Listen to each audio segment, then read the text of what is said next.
Bonjour à toutes et bonjour à tous. Bienvenue dans l'atelier Études de cas Handicap International d'Esiloté l'organisation pour développer sa collecte grand donateur. Cet atelier sera animé par Camille Jury et Sofia Girabancas-Pérez de Handicap International. Alors, un moment d'échange est prévu à la fin de la session, 20 minutes à peu près. Vous pouvez poser vos questions via le chat et l'onglet questions. Je laisse la parole à présent aux intervenants et je vous souhaite une bonne session. Bonjour à toutes et à tous.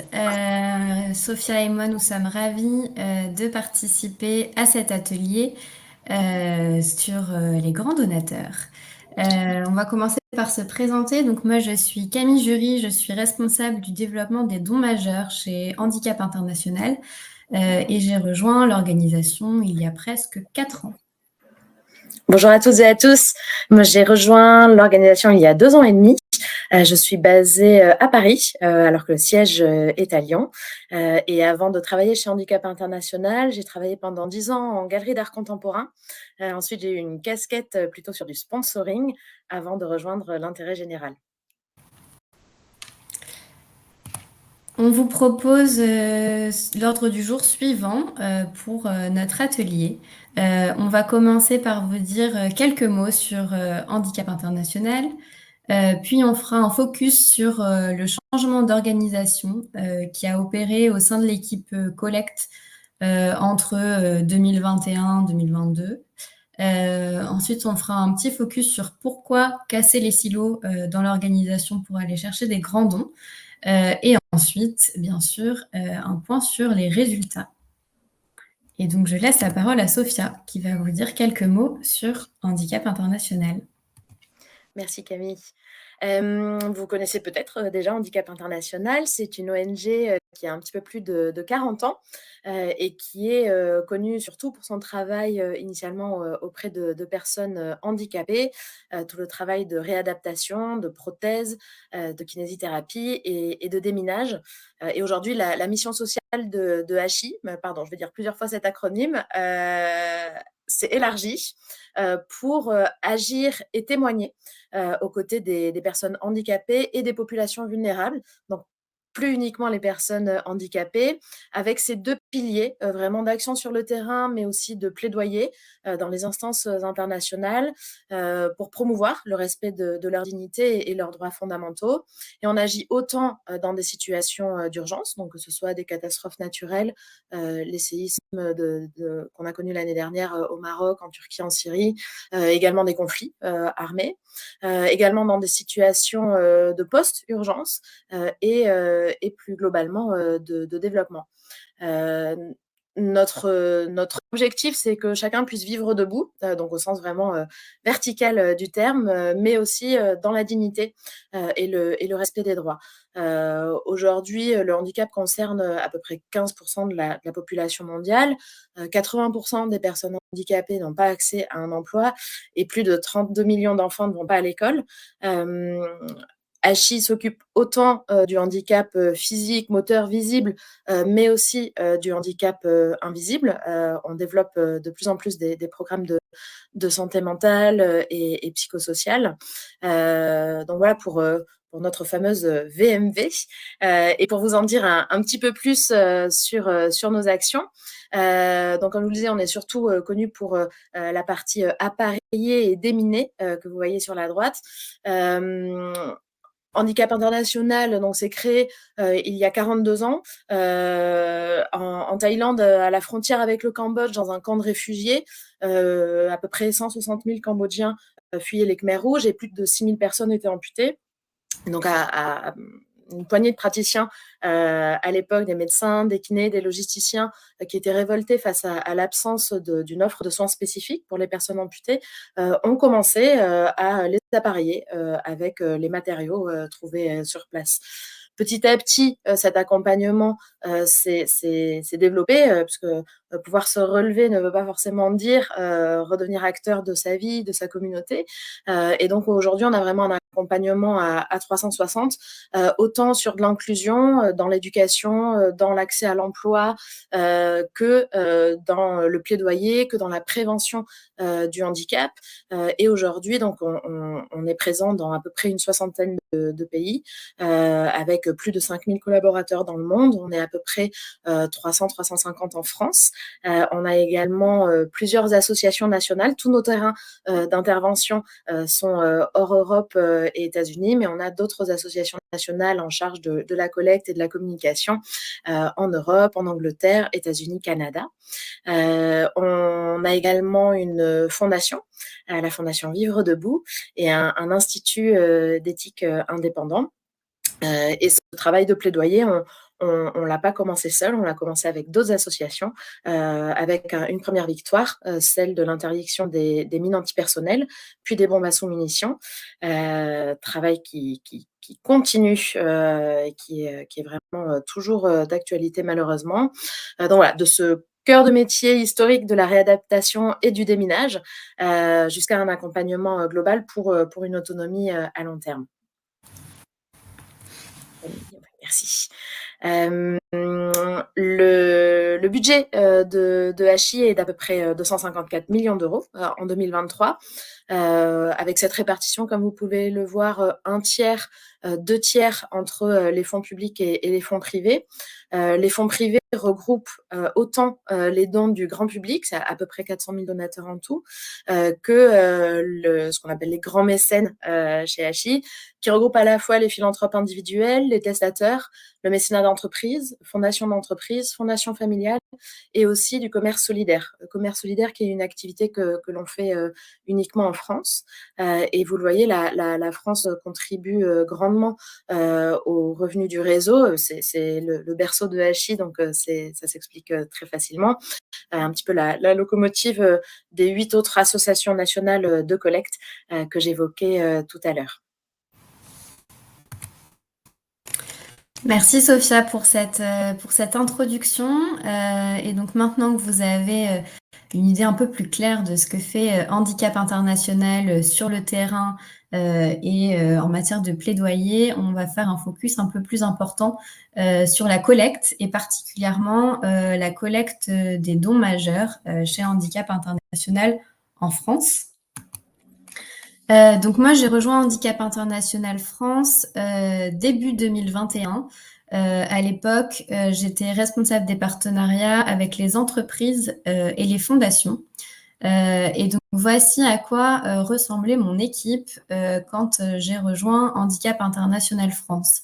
C'était une très, très grande équipe qui s'appelait Relations partenaires et donateurs. Très nombreuse, on était entre 20 et 30 personnes. Et assez éclaté entre différents pôles. Donc, vous le voyez là à l'écran. Il y avait un pôle de relations avec le grand public, donc principalement la relation donateur, le fait de gérer les appels entrants, les emails entrants. Un pôle de support administratif. Donc ça, c'est plutôt la saisie des dons dans nos bases de données. Un pôle de produits solidaires, puisque comme Sophia le disait, chez Handicap International France, on a une partie de commerce solidaire qui comprend à la fois des produits Handicap International en propre. Vous connaissez peut-être notre sac à sapin ou notre kit protège-livre, qui sont 2 produits phares. Mais au-delà de ça, on a aussi une activité de vente par correspondance. On a une boutique en ligne et on envoie des catalogues de produits solidaires à domicile chez certains donateurs. Et on a aussi toute une partie de produits partage pour faire des partenariats avec des marques.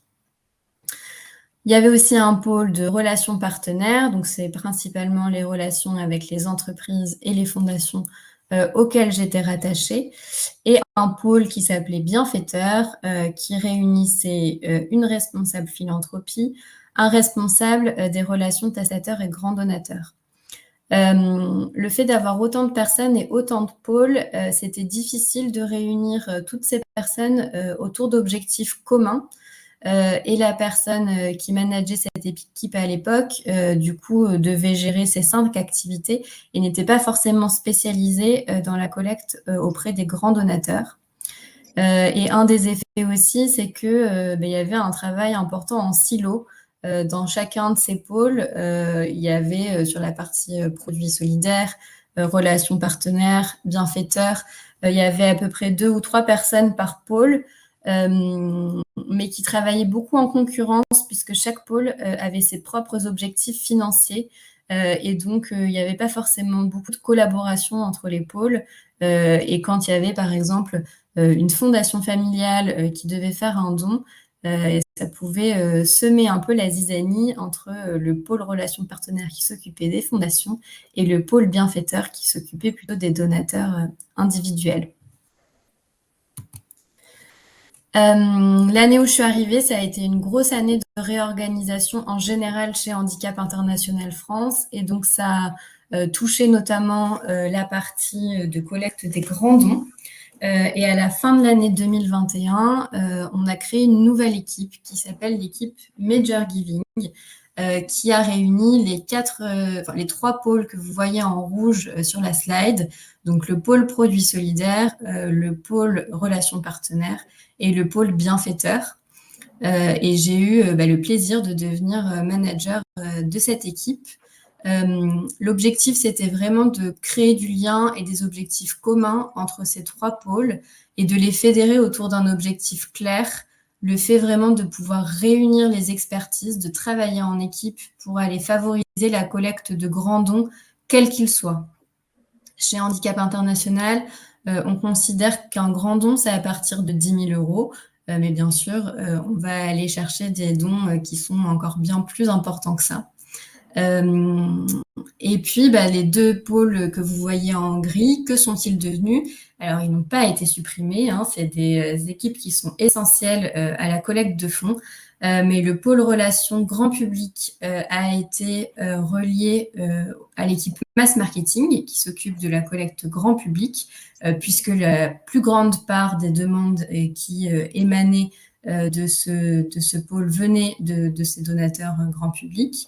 Et le pôle support administratif qui s'occupe de la saisie des dons a été rattaché à notre équipe data pour justement assurer une bonne gestion de nos bases de données. Et donc, ça a permis vraiment de recentrer ces équipes sur ce vrai objectif commun d'aller chercher des grands dons. Et donc, ça s'est traduit aussi par un travail important d'acculturation à cette notion de grands dons, de transversalité de nos expertises. Puis, comme je vous le disais, toutes ces personnes appartenaient à la même équipe, mais à une équipe qui était très grande et qui n'avait pas forcément défini cet objectif d'aller chercher des grands dons. Et donc, les personnes n'avaient pas forcément l'habitude de travailler ensemble. Et donc, de nouvelles méthodes de travail. On a beaucoup renoncé aussi à ce moment-là pour vraiment s'assurer qu'on passait du temps sur les bons contacts et donc des contacts qui étaient vraiment en capacité de nous faire des grands dons.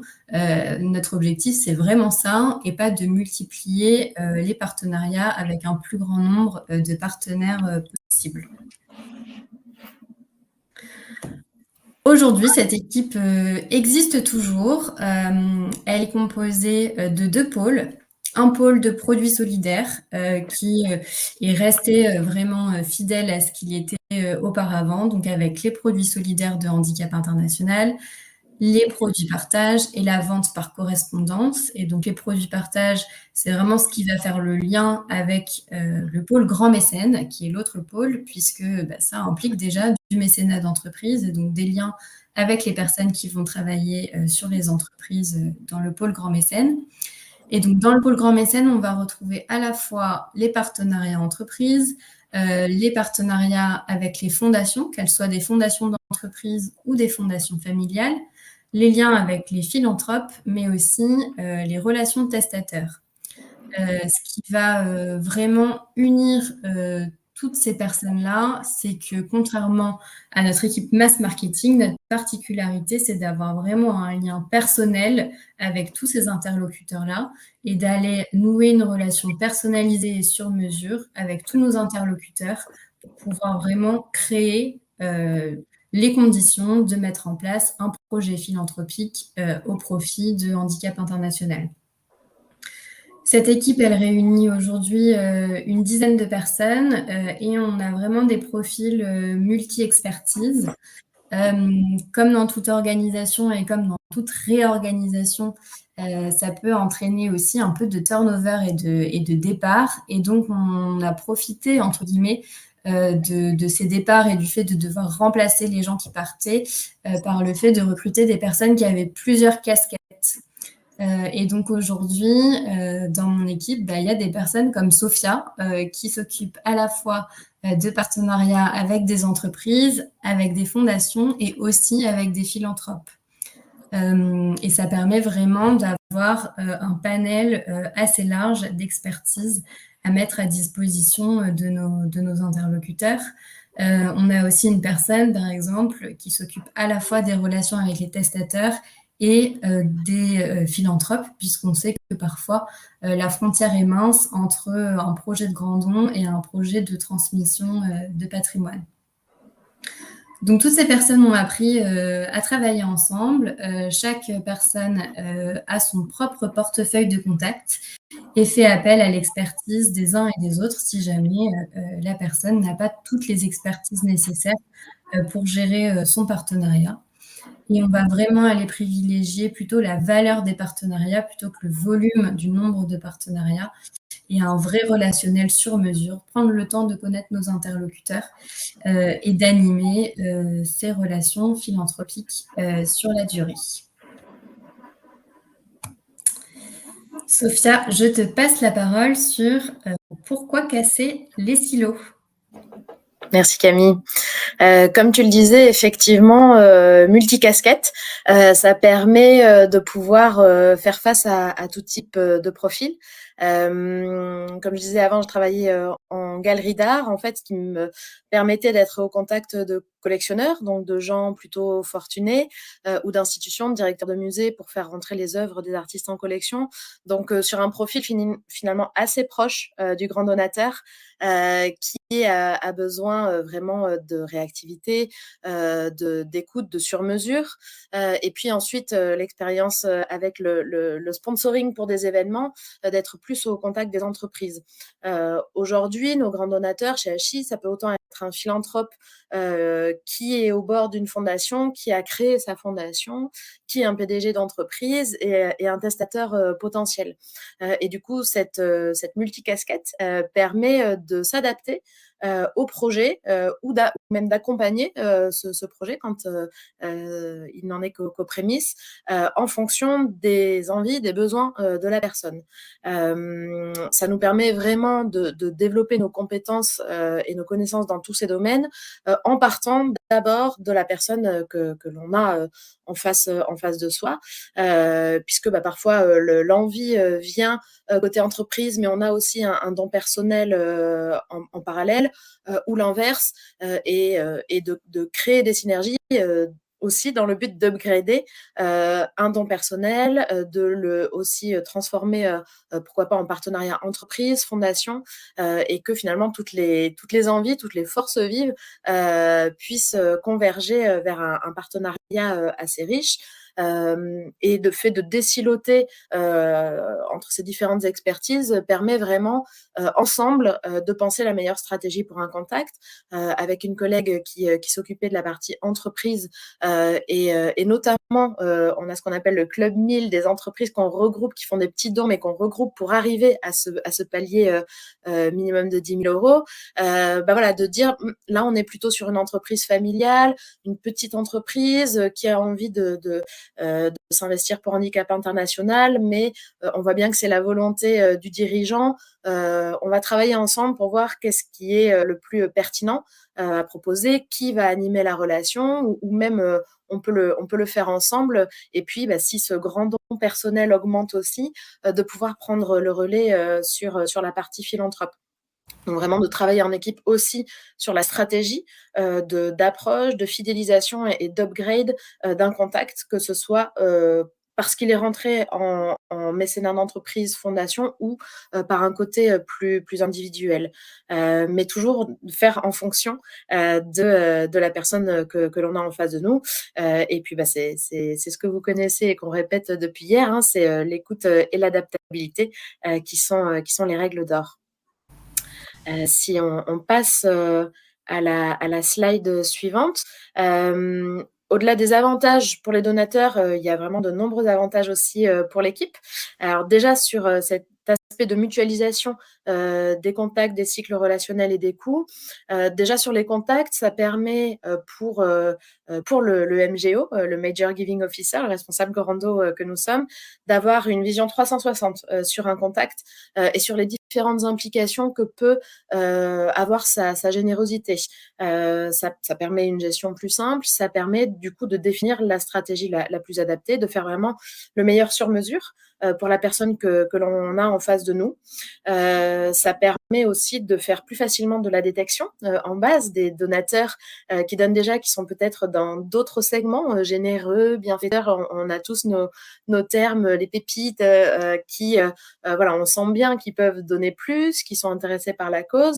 Et cette mutualisation nous permet justement de les repérer.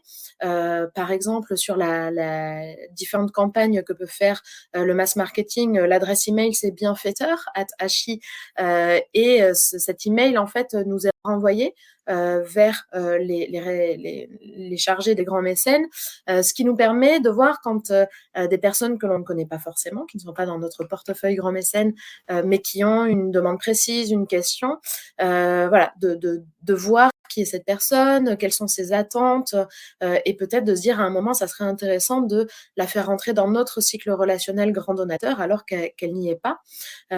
Donc cette passerelle entre le mass marketing et le pôle grand mécène est déjà très utile pour de la prospection interne. Mais aussi pour le cycle relationnel, on organise plusieurs événements dans l'année au pôle grand mécène, que ce soit en présentiel, en digital, et notamment pour les webinaires, les invitations sont partagées par le mass marketing à certains de leurs segments, voilà, pour aussi proposer ce type de rencontres qualitatives avec nos experts, souvent en relatif petit comité, entre 30 à 50 personnes, ou en ligne avec de plus nombreuses invitations pour vraiment élargir le relationnel à ses prospects, mais nous aussi pour les grands mécènes de pouvoir élargir le relationnel. Par exemple, un philanthrope qui voudrait inviter son équipe dirigeante, qui voudrait inviter certains collaborateurs, qui voudrait inviter sa famille aussi, de pouvoir faire des événements en commun, ouverts à la fois à nos partenaires entreprises, à nos philanthropes individuels, aux fondations, ce qui permet de cultiver l'idée qu'une extension du partenariat est possible et que ces frontières sont poreuses entre un don personnel ou un don en mécénat. Mais bien sûr aussi d'inviter leur réseau, de pouvoir atteindre d'autres prospects donateurs ou mécènes, et bien sûr du coup de mutualiser les coûts. Parfois on a sur un événement un seul grand donateur, on se dit mince, c'était censé être un événement pour les grands donateurs philanthropes, mais on a plusieurs testateurs qui s'inscrivent ou plusieurs entreprises. Donc voilà, de pouvoir aussi mutualiser nos coûts, mais aussi notre énergie, nos forces, pour que ça puisse bénéficier à différentes personnes qui travaillent chacun son portefeuille de contacts. Ça permet bien sûr d'avoir des posts plus riches, puisqu'on a des contenus différents selon différentes cibles, malgré des cycles relationnels qui peuvent se répéter, hein. On a tous des campagnes bien définies chaque année. Il n'y a pas du tout de lassitude de contenu. Il y a parfois des cas hybrides nouveaux qui permettent de toujours réfléchir à de nouvelles façons de faire, à de nouvelles offres, comment croiser cette casquette individuelle avec du mécénat d'entreprise ou fondation. Ça permet nous aussi en tant qu'équipe de se former, de monter en compétences, de s'inspirer d'autres pratiques aussi selon les cibles. Donc ça permet aussi voilà, d'être vraiment très épanoui dans nos postes, d'envisager des évolutions toujours pardon, et de pas rester coincé dans un périmètre, voilà, qui se répète d'année en année avec les mêmes campagnes, les mêmes événements qui reviennent. Et ça permet vraiment aussi une grande flexibilité dans la répartition, déjà, de la charge de travail au sein de l'équipe, la répartition des campagnes, la répartition de l'organisation des événements, la répartition aussi des appels entrants, et de notre portefeuille de prospects. Voilà, on peut faire des répartitions, par exemple géographiques. Moi, en étant basée à Paris, de pouvoir dire, ah, bah là, on a un appel entrant en Île-de-France, ça a peut-être plus de sens que je m'en occupe. Je peux proposer des rendez-vous assez facilement et l'inverse pour mes collègues à Lyon. Ça peut aussi être une répartition par intérêt de contenu. Ça peut ou parce qu'il y a un historique avec un contact croisé qu'on a identifié en peer review. Donc ça permet aussi, voilà, d'avoir des appétences différentes dans l'équipe et de se les répartir. Aussi, quand on fait la détection en base, chaque semaine avec mes collègues au pôle Grand Mécène, on remercie les personnes qui font des dons de 3 000 € ou plus, donc qui sont des personnes qui ne sont pas encore dans notre segment grand donateur qui commence à 10 000 €, mais de pouvoir voilà, déjà remercier les personnes qui commencent à être élevées, et puis de voir qui sont ces personnes, comme je vous le disais tout à l'heure, à un moment se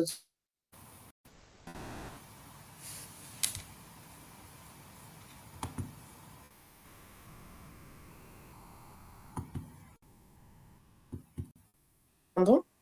Et puis en termes de collaboration, vraiment ça permet de travailler avec tous les services en interne, beaucoup donc avec le mass marketing. On fait notamment une campagne ensemble, la campagne du printemps, avec tout cet enjeu de l'IFI que vous connaissez bien, de pouvoir mutualiser sur les projets qu'on va mettre en avant. On en parle ensemble en amont, on définit ensemble en amont quels sont les projets qu'on veut mettre en avant. Alors après, les outils de communication pourront différer, les éléments de langage, bien sûr, pourront différer. Et puis parfois, on décide de faire vraiment l'ensemble de ces outils en commun, et c'est plutôt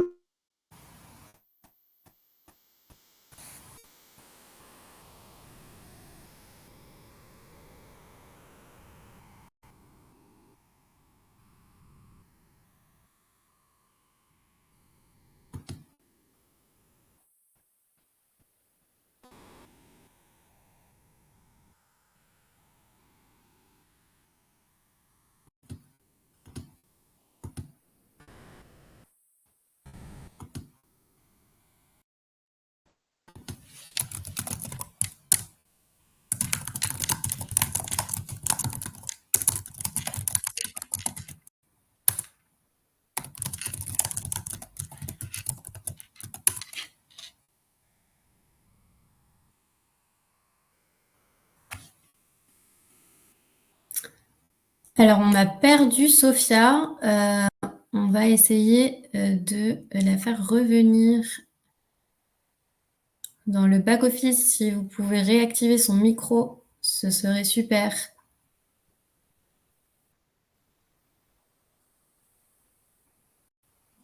merveilleux. Je crois que je suis revenue. Oui, c'est bon. On Super. t'entend à nouveau. On avait pourtant fait tous les tests nécessaires, tout marchait bien avant aujourd'hui. Donc je disais que pour la collaboration avec le mass marketing, on peut décider de faire des campagnes ensemble en adaptant certains éléments, bien sûr, pour notre cible grand mécène.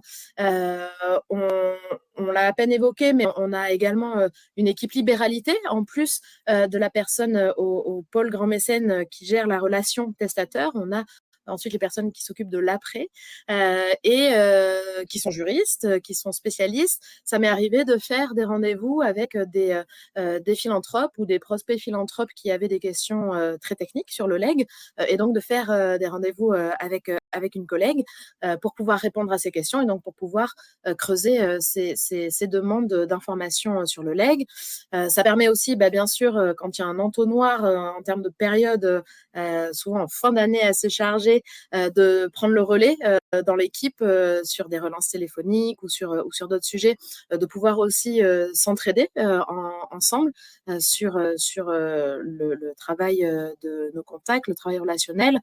Et puis, par exemple, sur des partenariats avec des entreprises, et notamment, je pense au commerce solidaire, des partenaires que j'ai dans mon portefeuille qui sont intéressés par le fait d'offrir à Noël des chocolats à leurs collaborateurs, de pouvoir faire ça avec ma collègue qui est responsable du commerce solidaire, de pouvoir mettre en relation directement ces contacts-là pour après que tout ce qui est partie de vie précise avec les infos de livraison, etc., puisse être géré directement par cette partie-là.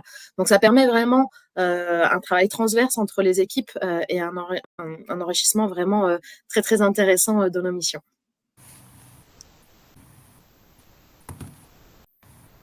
Merci beaucoup Sophia pour ce retour d'expérience sur pourquoi est-ce qu'on doit casser les silos. Donc vous l'avez vu, hein, les résultats déjà sont positifs pour le ressenti des personnes de l'équipe avec des postes très très intéressants. Mais on a aussi des retours d'expérience concrets de la façon dont cette transversalité nous a aussi permis de générer des nouveaux partenariats ou en tout cas d'upgrader des partenariats existants. Donc, on voulait aussi vous faire ce retour d'expérience du côté de la relation qu'on peut avoir avec nos grands mécènes. Donc, il y a plusieurs cas possibles. Le premier cas, c'est par exemple quand le pro devient perso, quand on passe du mécénat d'entreprise au mécénat individuel. Ça nous est arrivé plusieurs fois. Par exemple, on a un partenariat avec un cabinet de conseil qui s'engage tous les ans à nous soutenir pour faire un don. Et cette année-là, il y a eu une urgence humanitaire et donc ils ont décidé de faire un don pour l'urgence humanitaire. Et il y a eu un petit quiproquo sur le fait que leur don annuel serait dédié à cette urgence humanitaire ou est-ce qu'il viendrait en plus de cette urgence humanitaire. Et pour se faire pardonner, on va dire, de ce quiproquo, un des associés du cabinet de conseil a décidé de faire un don à titre personnel, en plus du don du cabinet. Et donc cette première expérience qui était un peu exceptionnelle, en fait est devenue récurrente. Et donc maintenant, chaque année, en plus du don qu'on reçoit de la part du cabinet, on reçoit un don IFI de l'associé qui est devenu du coup un de nos philanthropes, en plus d'être un de nos interlocuteurs de partenaires entreprises. Parfois, en plus, là c'est un cas où le pro génère en plus un don perso, mais on peut voir aussi que parfois le perso peut prendre le relais du pro. Par exemple, on a une autre entreprise qui nous soutient depuis de longues années, qui est un mécène très très fidèle, mais qui a rencontré des problèmes financiers assez importants et qui a dû arrêter du coup son soutien au titre de l'entreprise. Et en fait, le dirigeant a décidé de maintenir le montant du don de son entreprise, mais à titre personnel, parce qu'à titre personnel, il avait toujours la capacité de nous soutenir. Et ça, c'est des choses qu'on n'aurait pas forcément vues, en fait, dans la configuration précédente de notre équipe, puisque quand on est sur le mécénat d'entreprise, en fait, on ne regarde que les dons qui viennent des entreprises. On n'a pas forcément accès à la base de données des donateurs individuels. Et donc, ça nous a permis de vraiment bien gérer la transition et de vraiment remercier ce donateur, chef d'entreprise, qui a juste en fait décidé de changer la provenance de son soutien, mais qui, malgré les difficultés financières, a quand même réussi à maintenir son soutien au profit de Handicap International. Donc ça, c'est vraiment une belle histoire. On a aussi un cas où la relation personnelle qu'on peut avoir avec un philanthrope s'élargit à l'entreprise. Donc ça, c'est le cas plutôt inverse. On a par exemple le cas d'un philanthrope qui nous soutient là aussi depuis de nombreuses années, qui a décidé de nous mettre en relation avec les dirigeants opérationnels de l'entreprise qu'ils gèrent. Et aujourd'hui, cette entreprise est un de nos partenaires les plus importants. Et le fondateur de l'entreprise continue aussi à nous soutenir à titre personnel. Et donc là, on a un bel exemple si on revient à la slide que Sophia présentait avec les différents moyens pour une personne de nous soutenir, là, on va cocher quasiment toutes les cases et on est capable de le faire de manière très, très coordonnée avec 2 interlocutrices pour le philanthrope, l'entreprise et la famille largement pour coordonner ça de la meilleure manière des façons. On a aussi un cas là récemment sur une urgence humanitaire d'une sollicitation qu'on a fait à un de nos prospects philanthropes. Donc c'est des gens qu'on identifie dans notre base de données, hein, vous devez faire ça vous aussi. On sait qu'ils ont une très forte capacité de don, mais ils ne nous soutiennent pas du tout à la hauteur de ce qu'ils pourraient aujourd'hui. Et donc on a senti qu'il pouvait y avoir une sensibilité importante de la part de ce philanthrope-là à l'urgence humanitaire qui se passait grâce à la prospect research qu'on avait réalisée. Et puis, effectivement, on a fait un courrier personnalisé et en quelques jours, on a eu une confirmation de soutien de sa part qui, cette fois-ci, se fait pas à titre personnel, mais qui se fait via son entreprise. Et là encore, grâce à la configuration de l'équipe, on est en capacité très vite de passer d'une configuration philanthrope à une configuration mécénat d'entreprise de manière ultra fluide avec la même équipe qui gère le partenariat de bout en bout. On a aussi des cas où la partie philanthropie individuelle s'élargit à la famille et donc ça arrive quand on a l'occasion d'échanger de manière un peu plus longue avec certains de nos philanthropes. Et à l'occasion de ces discussions, il peut arriver qu'on se rende compte que le philanthrope, il fait certes un don à titre perso, mais en fait, il a initié une dynamique de philanthropie à l'échelle de sa famille, par exemple, grâce à la création d'un fonds de dotation familiale. Vous savez à quel point les fonds de dotation familiaux parfois peuvent être extrêmement discrets. C'est très, très difficile de connaître tous les fonds de dotation familiaux et d'entrer en contact avec eux. Et donc ça aussi, ça permet d'ouvrir la porte de la philanthropie familiale à la fondation familiale. Sophia, je te laisse la parole pour la suite des exemples.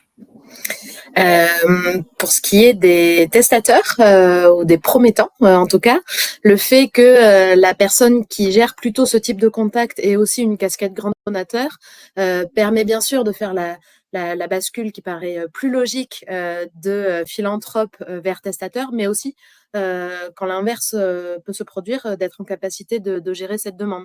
On a des promettants qui finalement décident de faire un grand don, sans doute peut-être pour tester aussi déjà la relation qu'ils ont avec l'association avant de coucher assis sur leur testament, ou au contraire en décidant de faire d'appliquer une sorte de stratégie de plusieurs grands dons successifs qui sont l'équivalent d'un leg pour handicap international.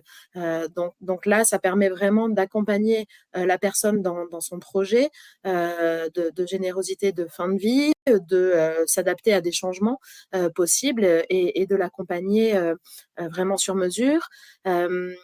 On a un autre cas très intéressant qui est un peu notre cas d'école en ce moment d'un couple privé qui a fait un grand don à Handicap International pour un projet précis, voilà, très très intéressé par un de nos axes d'intervention, et puis qui déjà dès les premières discussions s'intéresser à toutes les modalités de dons qu'on pouvait avoir, en posant notamment des questions sur l'IFI. Et donc après ce grand don qui était un grand don exceptionnel, qui ne se reproduira pas à cette échelle-là, on a quand même pu continuer à avoir leur soutien au titre de l'IFI. Donc on a eu un autre don qu'on espère être récurrent maintenant au titre de l'IFI. Et puis on a entamé aussi une discussion leg et le fait d'avoir toutes ces casquettes-là. Alors comme je vous le disais, j'ai pas une casquette testateur, mais à la fois en prenant conseil auprès de mon collègue qui a cette casquette-là ou du pôle libéralité, là aussi de pouvoir rester l'interlocutrice principale de ce couple de philanthropes, tout en les accompagnant dans leurs questions, dans leur cheminement. Certains dons ont été faits, d'autres sont des projets ou en tout cas des discussions. Et par exemple, à l'occasion d'un événement de nos vœux en début d'année, ils ont pu rencontrer différents interlocuteurs de chez HI, alors bien sûr de la gouvernance, aussi les collègues, d'avoir ce lien pas que avec moi qui est en charge de leurs relations au sein de Handicap International, mais aussi de découvrir l'équipe, et puis de rencontrer notre équipe libéralité, qui sont, comme je vous le disais, des juristes plus spécialistes, et de déjà commencer comme ça à l'occasion du cocktail à poser quelques questions en se disant qu'on pourrait continuer la discussion à l'occasion d'un rendez-vous plus précis. Donc voilà, d'être un petit peu le pivot de coordination des différents interlocuteurs qui peuvent avoir pour accompagner leur générosité, qui à l'origine devait être juste un seul grand don exceptionnel, et finalement la relation continue à être travaillée avec un plus petit don, avec un projet de legs, et ça c'est vraiment très très intéressant, à la fois pour le donateur, bien sûr, qui garde quand même le même interlocuteur. Donc, dès qu'ils ont une question, même si je ne suis pas en capacité de répondre en termes techniques, de pouvoir faire le relais en interne, et que eux ne multiplient pas les différents interlocuteurs à qui ils s'adressent. Et puis moi aussi, de pouvoir faire évoluer cette générosité, c'est quand même très gratifiant aussi de pouvoir leur apporter des réponses sur différents sujets et de pouvoir les accompagner tout au long de cette relation et de les fidéliser. Et puis ce qui est super aussi quand on a la chance de travailler pour une association qui a plusieurs antennes internationales, qui est constituée en fédération, c'est de pouvoir travailler avec les autres responsables grands mécènes des autres associations nationales, et de pouvoir désiloter aussi à l'international.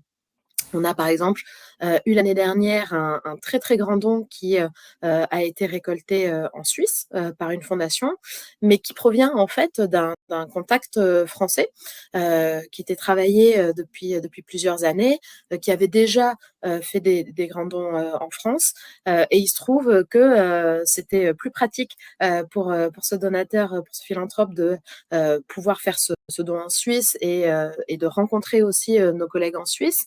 Et voilà. Et peu importe que ça soit en Suisse ou en France, puisque ça vient vraiment augmenter la collecte au global pour Handicap International, de croiser nos expertises aussi avec mon collègue en Suisse, qui lui a une approche plus spécifique sur les fondations familiales. Donc voilà, de pouvoir aussi faire cette montée en compétences entre nous, entre collègues, de pouvoir aussi dire à des collègues basés en Angleterre, au Canada, de dire voilà, j'ai ce contact qui en fait est basé en Angleterre, ça aurait peut-être plus de sens de lui proposer des événements en Angleterre et donc de prendre le lead sur ce contact-là. Donc voilà, il y a aussi des passerelles qui se font comme ça. Et un dernier exemple qu'on trouvait intéressant de vous partager, c'est une donatrice française avec qui on est en contact depuis assez récemment, depuis un an et demi, qui, au fur et à mesure de la relation qu'on a cultivée depuis cette année, qui a des liens aux États-Unis, qui a vécu aux États-Unis longuement, qui sait qu'on est aussi présent aux États-Unis, au dernier événement où on l'a vue, nous a informé qu'elle avait couché Handicap International US sur son testament.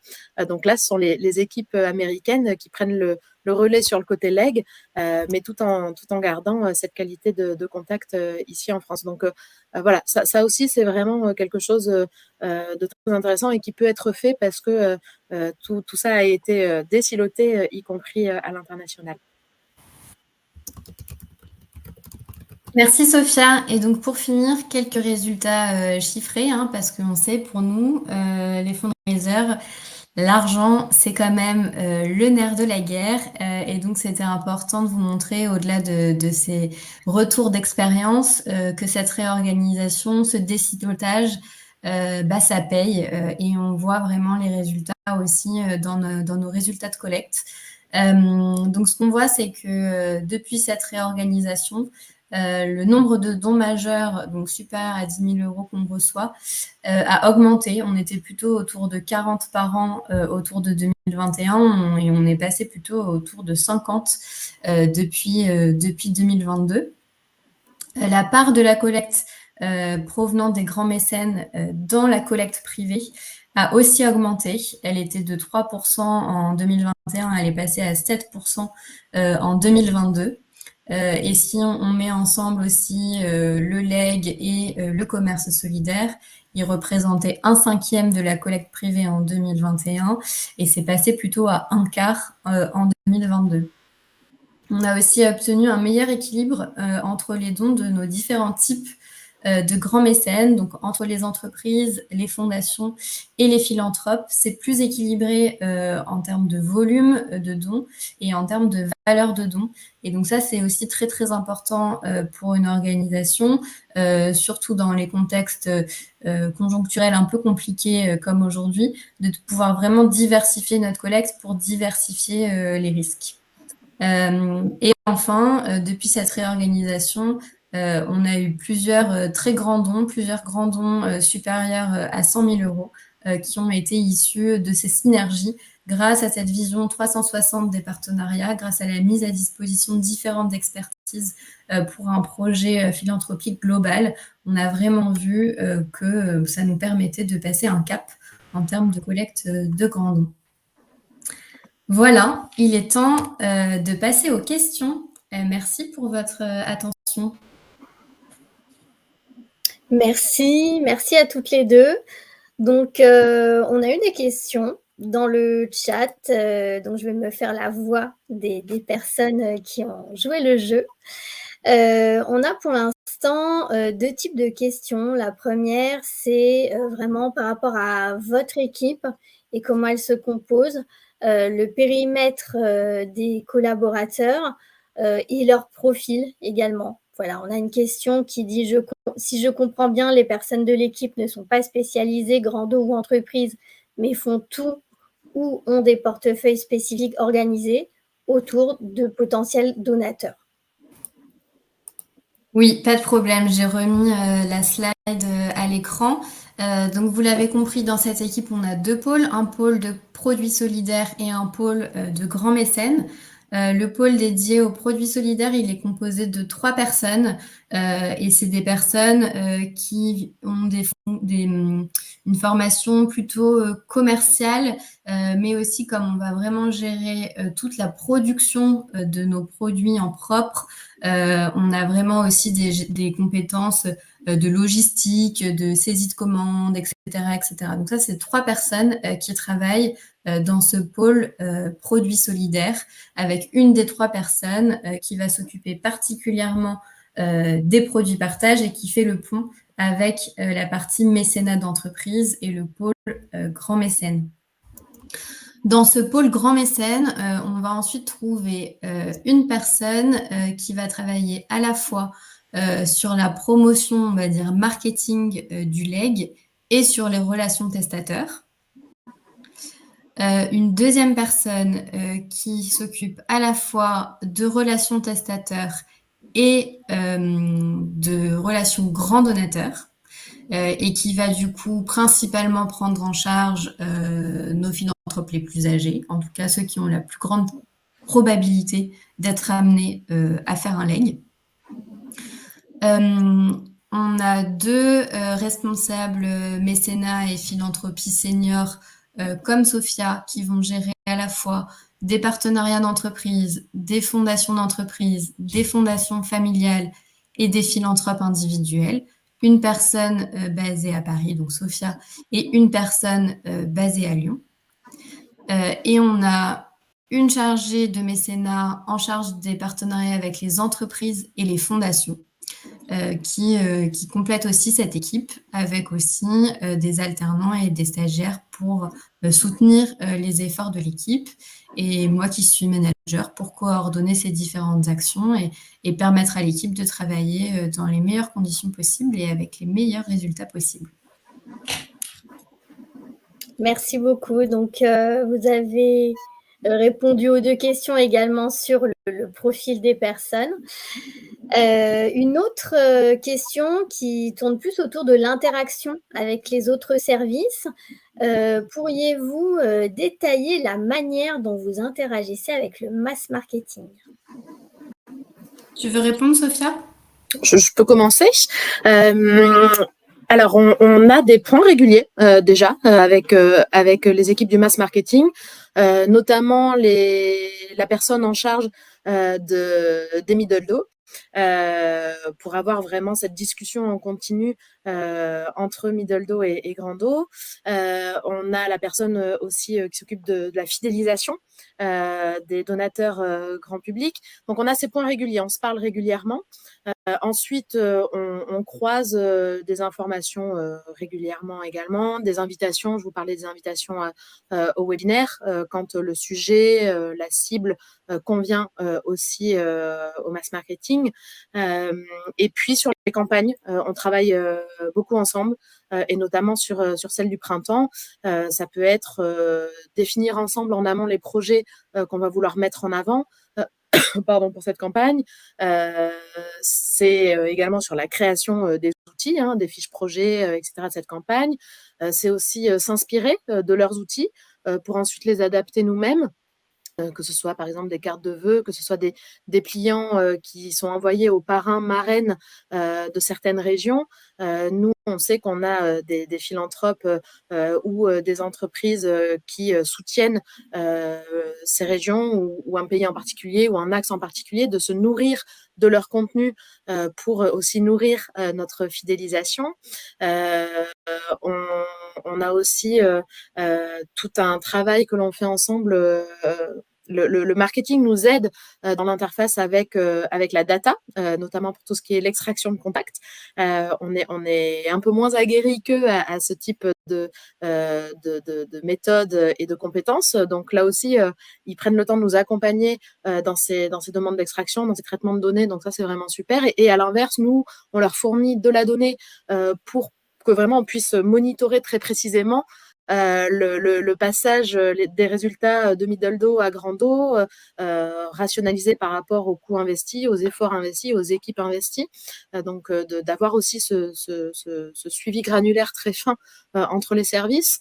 Et puis, comme le disait Camille, une personne qui est au pôle grand mécène avec une casquette relation testateur qui vient plutôt du marketing, et donc d'avoir aussi au sein même de notre équipe quelqu'un qui nous apporte de nouvelles façons de faire, de nouvelles idées, de nouvelles méthodes pour faire évoluer aussi nos pratiques, et notamment sur les alors pas les middle do, mais on va dire nos prospects philanthropes qui sont pas encore au max de leur potentiel, qui représentent un grand nombre de personnes qu'on peut pas toujours traiter individuellement, de dire comment est-ce qu'on peut faire du one to few qui est quand même qualitatif pour ces personnes-là, mais là d'aller s'inspirer justement des pratiques du marketing pour voir comment est-ce qu'on va faire évoluer ça pour pouvoir transformer un petit peu plus ces dons-là vers de la grande philanthropie.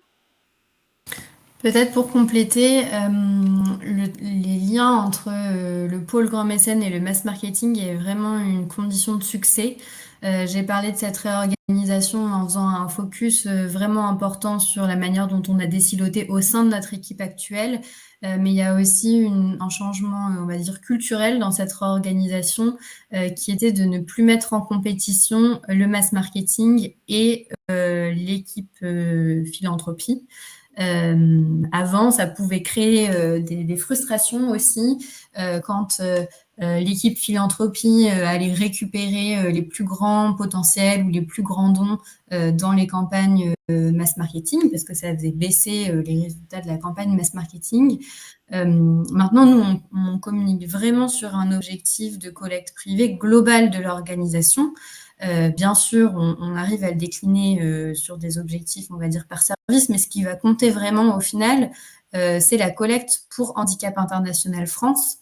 Et donc, il y a eu un vrai travail d'acculturation en interne autour de ça, et de se dire que le mass marketing, en fait, c'était le réservoir des philanthropes de demain, et que ces deux équipes devaient vraiment jouer le jeu ensemble pour pouvoir identifier au sein de nos bases de données ceux qui pouvaient devenir des philanthropes, et puis que l'équipe philanthropie aussi joue le jeu et de ne conserver que ceux qui sont vraiment pertinents pour un travail personnalisé, en one-to-one, etc., et de rendre les contacts, on va dire, moins stratégiques au mass marketing. Donc cette relation de confiance et cette collaboration, elle est vraiment très, très importante. Et ça concerne vraiment les grands donateurs individuels. Sur la partie entreprise ou fondation, il y a beaucoup, beaucoup moins de collaboration qui est requise. Très bien, merci. J'ai une question qui consiste à vous faire détailler les obstacles que vous avez rencontrés dans le processus de désilotage.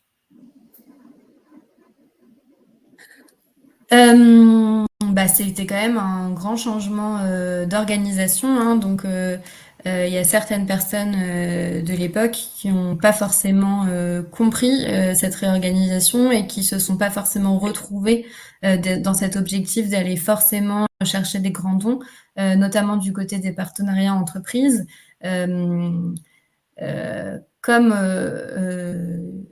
Comment dire, comme il n'y a pas de logique mass marketing des partenariats entreprises, il y a des personnes de l'équipe partenariat entreprise qui considéraient que sa mission, c'était d'être au service des entreprises pour nouer le plus de partenariats possible, pour sensibiliser les collaborateurs des entreprises auprès de Handicap International. Et donc, cette réorganisation, ça a aussi redit de manière très claire que la mission qu'on se donnait auprès des entreprises, auprès de la collecte des entreprises, c'était uniquement d'aller chercher des grands dons.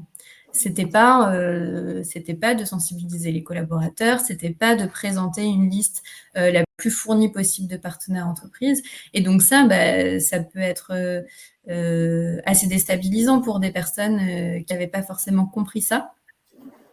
Donc je dirais que ça, c'était un frein quand même important, hein, qui du coup a amené à un certain turnover de certaines personnes, du coup, qui se retrouvaient pas dans ces nouveaux objectifs. Après, c'était surtout le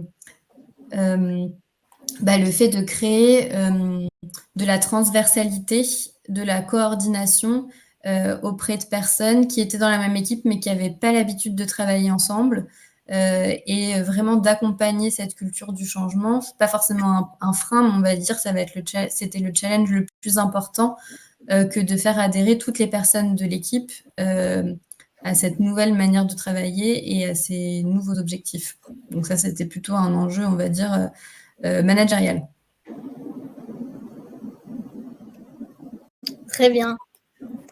Merci. On a le temps pour une dernière, je pense. Ça tombe bien, il y en a encore une.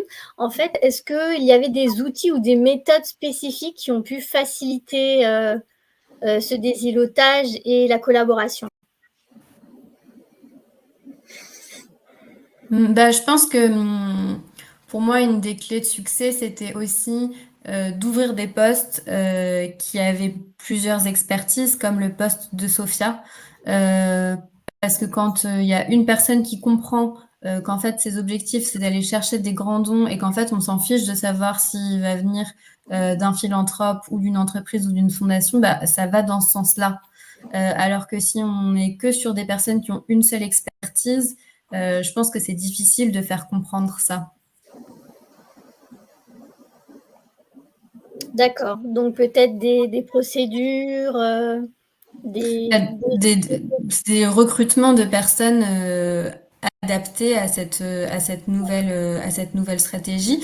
Après, oui, on a fait quand même pas mal de procédures. On a mis en place, on a mis à jour aussi notre plan de reconnaissance, par exemple, pour les entreprises à ce moment-là, pour se dire qu'est-ce qu'on est en capacité de faire pour une entreprise qui nous donne 10 000 € et plus, qu'est-ce qu'on est en capacité de faire pour une entreprise qui voudrait nous donner moins, comment est-ce qu'on mesure nos efforts au regard justement du montant du don qui est attendu.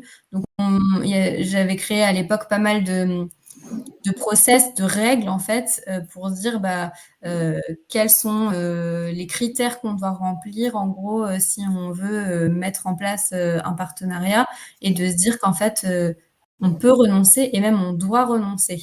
On ne peut pas tout faire. On est une équipe qui est certes nombreuse, hein, une dizaine de personnes. Je pense qu'il y a quand même pas mal d'organisations qui rêveraient d'une équipe comme ça.